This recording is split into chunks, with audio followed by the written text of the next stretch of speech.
বাংলাদেশ মানবাধিকার বাস্তবায়ন সংস্থার মহাসচিব জাতিসংঘের সাবেক স্পেশাল রিপোর্টার অ্যাডভোকেট সিগমা হুদা বলেছেন, বাংলাদেশে যুদ্ধাপরাধীদের বিচার হওয়া এখন সময়ের দাবি। রাজাকার আলবদরদের পাশাপাশি পাকিস্তান আর্মিরও ইন্টারন্যাশনাল ওয়ার্ল্ড ট্রাইব্যুনালে বিচার হওয়া উচিত। স্পেনের বার্সেলোনায় কাসাইশিয়া কর্তৃক আয়োজিত জেন্ডার ইকুয়ালিটি বিষয়ক সেমিনারে যোগ দেওয়ার পর আপেলো হলে আয়োজিত মতবিনিময় সভা শেষে সাংবাদিকদের তিনি এ কথাগুলো বলেন।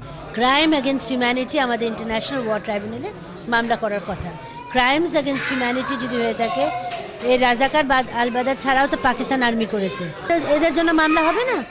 এখন তো হবে মামলা, আর মামলা হওয়া উচিত এবং বিচার হওয়া উচিত, বিচার উপযুক্ত সময় হচ্ছে। র্যাবের ক্রসফায়ারকে মানবতা বিরোধী উল্লেখ করে বাংলাদেশে এখন পলিটিক্যালি হত্যা হচ্ছে বলে মন্তব্য করেন সিগমা হুদা।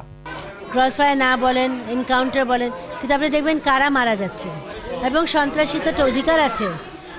সে এখন আমি নিজে যেহেতু ভুক্তভোগী হয়েছি, আমি জানি যে কত মিথ্যা মামলা তারা তৈরি করতে পারে।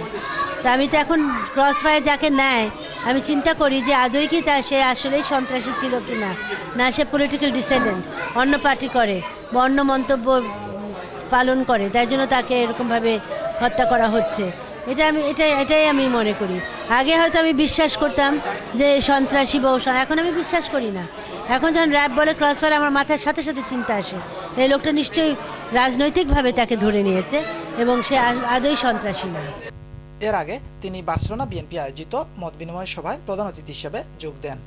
বার্সেলোনা বিএনপি সভাপতি মাসুদ আহসানের সভাপতিত্বে ও নাজমুল ইসলাম নাজুর উপস্থাপনায় আয়োজিত এই মতবিনিময় সভায় বক্তারা স্পেনে ৪৭ জন বাংলাদেশিকে দেশে পাঠানোর জন্য স্পেন পুলিশ গ্রেফতার করেছে উল্লেখ করে মানবাধিকার কর্মী হিসেবে অ্যাডভোকেট সিগমা হুদা দৃষ্টি আকর্ষণ করলে তিনি যাবতীয় সহযোগিতার আশ্বাস প্রদান করেন।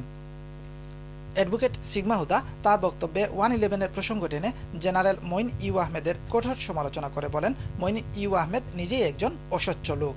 ক্ষমতার অপব্যবহার দেখিয়ে ওই আমলে অনেকেই টাকার পাহাড় গড়েছে, আর যাদেরকে গ্রেফতার করে নিয়ে গিয়েছিল তাদের উপর অমানবিক নির্যাতন করা হয়েছে।